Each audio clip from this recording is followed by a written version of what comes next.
In a dark room, the protagonist Hyung is awakened by a soap bubble flying into her face. She sees a little girl in a white dress gliding back and forth outside, and suddenly Hyung's doll is pulled straight out. The calls of sister kept ringing in her ears, making her even more frightened. When she turned around, she saw the doll lying at the foot of the bed. She didn't know how it had appeared. As she tried to pick it up, a hand suddenly reached out, then the ghost slowly approached, causing Hyung to panic. The ghost squeezed Hyung, preventing her from screaming. Hyung woke up with a start, realizing it was just a dream. Her younger sister, Seo-woo, kept asking Hyung what was wrong. The little girl wondered about the scratch on her older sister's neck. It seemed Hyung had injured herself in her dream. Still shaken, Hyung sat looking at photos of her deceased sister. At that moment, she received a video call from her close friends. Ji-ho, a close friend in the group, mentioned a YouTube contest with a prize of 50 million won, but to win, they needed to complete a task. Everyone was excited and curious about what the task was. Ji-ho explained that the task was to film any video that got the most views. Ji-ho had the idea of filming a horror documentary-style video, then showing everyone a clip of a chilling seance.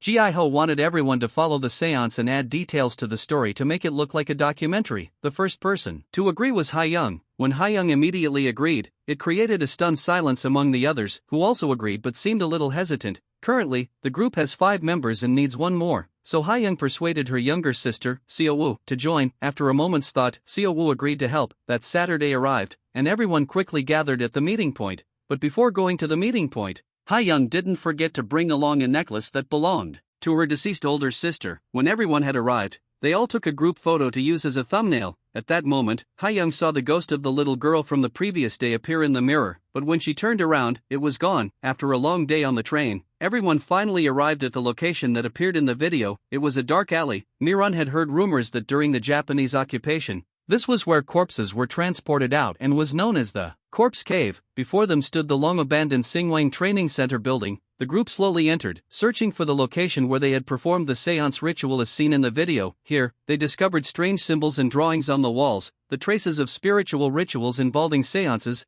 Everyone was convinced they had found the right place. They continued deeper into the building, where the boundary between reality and illusion began to blur. When they opened the door to this room, they were met with a terrible stench. Jaehyun wondered if they should move on to filming something else, but Ji-ho disagreed. He was determined to film the most authentic footage about the supernatural to earn money and fame. Despite the fear that gripped him, it would be a waste to come all this way and not film. Places as foul-smelling as this often accumulate negative energy and attract many spirits. Ji-ho tried flipping a switch and, to his surprise, the electricity in the abandoned building was still working, its dim light illuminating the cobwebs that covered everything. Before them lay a murky, foul-smelling pool of water. Instead of fear, everyone immediately got to work, preparing cameras and equipment to begin the seance right there in the haunted pool. All the tools were ready, and the first step was to position the cameras at strategic angles. Ji-ho began scattering cow's blood around the pool to complete the drawing for the seance according to the instructions. Then, Ji-ho told everyone to write down on paper the questions they were curious to ask the spirits. At this moment, Hyung unexpectedly pulled out an amulet necklace. Instead of being frightened as before, she was stimulated by the gloomy atmosphere and said to everyone, "How about we try performing a real seance once? Maybe it's true." After a moment of hesitation, everyone agreed to perform the ritual. Ji-ho began handing out pieces of paper to each person. She wanted everyone to think carefully about the question before writing it down, because the seance would officially take place at exactly midnight, the time when the negative energy was strongest. When Ji-ho asked who wanted to be the one to be directly possessed by the spirit, Seo-woo, a young girl in the group, volunteered. Despite their fear, driven by their desire for 4 million view footage, they decided to embark on this dangerous game with death. Hyung worriedly told her younger sister Seo-woo that if she was too scared, she didn't have to do it, but Seo-woo was determined to continue, and Hyung carefully placed a protective amulet around her sister's ankle to pray for her safety. According to the ritual, the questioners sit before their bowls, slowly pouring soul-guiding water into them, then sit around the apex of a star drawn with cow's blood. At the center of the star, Seo-woo, the one accepting the spirit's possession, is veiled with a black cloth, ready for the terrifying midnight seance. The questioners begin lighting candles, the flickering flames reflecting in the bowl of water containing the spirit as they silently recite their questions. Seo-woo is slowly led to the center, right next to the dark pool of water. Before beginning, Ji-ho carefully instructed them on the crucial rules for survival. If they wanted to end the possession, before removing the veil, the possessed person had to loudly recite the incantation. please leave. Then, those who asked questions had to leave their positions in the correct order immediately after receiving the answer from the spirit. Even a small mistake in this process would lock them inside the gate to the spirit world forever. Those sitting around began to chant in unison, "The gate is open. Please come in." The atmosphere suddenly became eerily cold. At that moment, Xiaowu suddenly burst into sobbing tears, and her body began to convulse strangely. In her delirium, she abruptly plunged her head into the dark water and then suddenly lifted it up.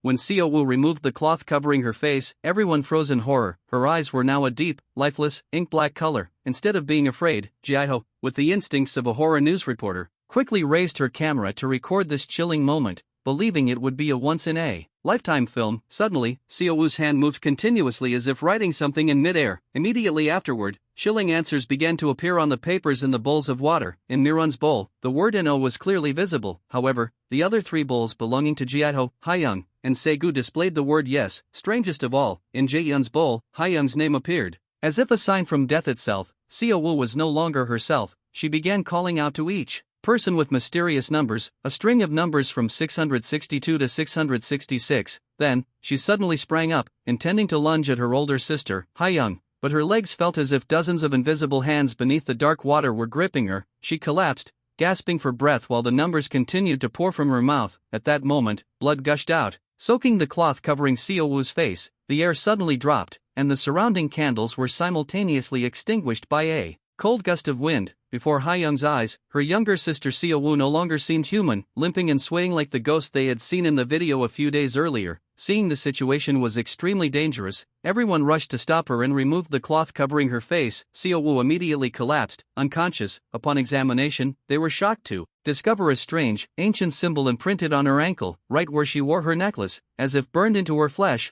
While Jaeyeon frantically urged everyone to call the police and leave immediately, Jiaiho seemed unusually excited, still clutching the camera, believing she had just recorded the most valuable paranormal phenomenon ever. Jaeyeon quickly checked her phone, but it had completely lost signal. Even though it had been working fine before, the whole group jumped in surprise and rushed towards the front door to escape, but the door was locked from the outside as if an invisible force was preventing them. Despite their best efforts to push and shove, the door remained stubbornly closed, not budging at all. At that moment, the surrounding space suddenly became thick and heavy. A grotesque ghost unexpectedly emerged from the darkness, lifting Miran into the air before her teammates' astonished eyes. The vengeful spirit slowly entered her body. When Miran landed and turned to look at everyone, she was no longer the ambitious young woman she once was. Instead, she possessed a cold, sharp gaze and a twisted, terrifying smile. Like a true demon, Miran, suddenly possessed, charged straight at the door and repeatedly banged her head against it in a frenzy. Then, she picked up an iron rod from the floor, intending to attack Xiaowu, who lay motionless. Seeing this, everyone rushed out, using all their strength to stop and protect their younger sister Xiaowu. From Miran's madness, amidst the chaos, Jiaiho unexpectedly appeared from the shadows. With a precise strike to a pressure point, he subdued the entity possessing Miran, causing her to collapse to the floor. Segu turned and shook Jiaiho vigorously, finally waking him from his nightmare. Seeing Miran slumped on the floor, he began to panic. Segu accidentally saw Miran's question on the paper. Segu told Jiaiho to stop pretending. He had intentionally killed her. It wasn't an accident. He was the one who orchestrated this, right? He must have wanted to kill Miran for a long time, didn't he? Segu then showed the question to everyone. Miran had written, "Can I escape from Jiaiho?" Earlier, Segu overheard a conversation between Jiaiho and Miran. Jiaiho was threatening Miran because he had obtained a video of Miran kissing her teacher. Thanks to this, Miran got the answers to the exam. Miran later gave the answers to Jiaiho, but he still refused to delete the video, having no other choice. Miran threatened to reveal Jiaiho's account for secretly filming. In return, Jiaiho admitted to such things, but he knew nothing about the attack on Miran just now. Everyone reviewed the video footage. Jiaiho kept insisting it wasn't him. The person in the video had a limp and walked with a limp. At that moment, Miran suddenly woke up and grabbed Jiaiho's leg. The light bulb above suddenly shattered and fell on his face. All the lights went out, so the other three had to use flashlights to see, but suddenly they saw that Jiaiho had disappeared. All three looked up and saw Jiaiho holding a knife. He immediately jumped down to attack everyone but failed. Soon after, the three of them subdued and tied Jiaiho up as he was possessed. Haiyang apologized to everyone, explaining that she was the one who insisted on coming. At this point, they noticed that Xiaowu's leg wound had faded. Haiyang was certain something had gone wrong during the seance. She reviewed the security camera footage to find out where the mistake was. After watching it, Haiyang concluded that the whole group had been possessed, as they had broken the rules. They should have left the enchantment in the order they received their requests, but Jaeyeon left first, and everyone removed their masks before reciting the incantation to summon them. Immediately, everyone wanted to try again. Although Miran was dead, her body was still there, so they believed it was still effective. When the 6 people were in position, they began reciting the incantation to summon them. Seowu, who was in the water, suddenly stood up, pointed at each person, and the words began to appear exactly as before. Hayoung told everyone to prepare to recite the incantation to summon them, but Seowu suddenly asked, "Are you going home already?"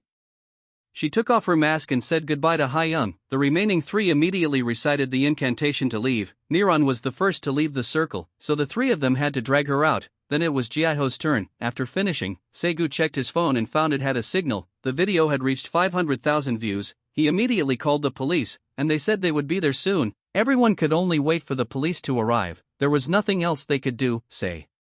Gu was afraid he wouldn't be able to escape, so he wanted to tell Hayoung something. He typed 3 words on his phone. "I like you." Hayoung replied, "Me too." As soon as they finished speaking, they shared a sweet kiss. Jaeyeon lay there with tears in her eyes. Just then, the candle went out, so Segu had to go turn the lights back on. When he returned, Jiaiho was gone. They checked the security camera footage and discovered that Seowu had untied Jiaiho. Then, suddenly, Jiaiho took his own life. Witnessing this left Jaeyeon utterly distraught. She kept screaming for help in vain. At that moment, Jaeyeon was also possessed by a ghost above her head. She limped and fell into the water tank. Segu and Hayoung struggled to pull Jaeyeon out. Jaeyeon kept saying that someone had tried to push her down. Segu couldn't understand why they were still being tormented even after performing the seance correctly. He pulled out his phone to check and saw that the video had already reached 1 million views. That was the plea Jiaiho had written on the paper. Both Miran and Jiaiho died when confronted with the answer. If this were to come true, no one would survive and leave this place. What Segu wrote on the paper was his wish to love Hayoung. That wish came true,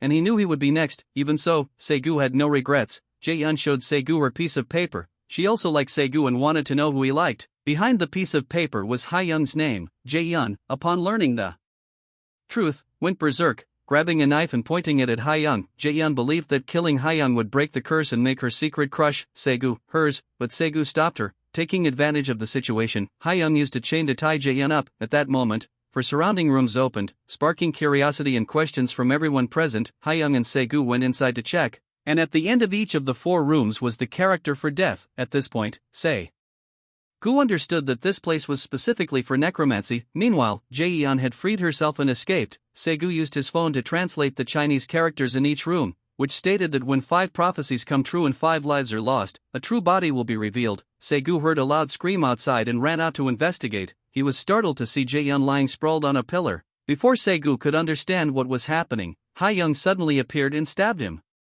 fatally in the back. It turned out that Hayoung was the mastermind behind everything. She was the one who brought everyone here, not Jiaiho. Before this, Hayoung had an older sister named In-young. The ghost Hayoung often saw in her dreams was her sister. At that time, the 2 sisters made a pact to switch places. Hayoung would be the older sister and promised to protect In-young for the rest of her life. That day, In-young went into the bathroom to reach for something high up. Hayoung stood outside, closed the door, and called out to In-young for help. After a while, when she heard no more movement, she went in to check and found her sister had fallen into the bathtub. At that moment, she was truly stunned and blamed herself. However, Hayoung chose to remain silent and didn't say anything to her parents. After In-young's death, her parents constantly argued and blamed each other for their daughter's death. The conflicts escalated, leading to Hayoung's parents' divorce. One day, her father brought Seowu and her mother to live with them. From then on, Hayoung had a stepmother and a stepsister who wasn't related to her by blood. One day, while browsing social media, she accidentally read about this seance online. She believed that sacrificing 5 lives would bring her sister back from the dead.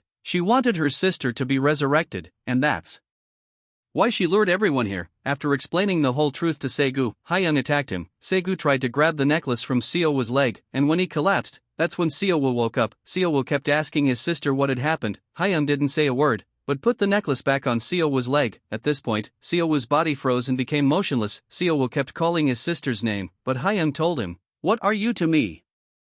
You're not my blood relative." Then Hayoung took Seowu into the water tank to continue the seance. Hayoung reviewed the questions Seowu had written on the paper. What Seowu wanted to know was whether his sister truly loved him. Hayoung turned to Seowu and asked, "Do you really love me?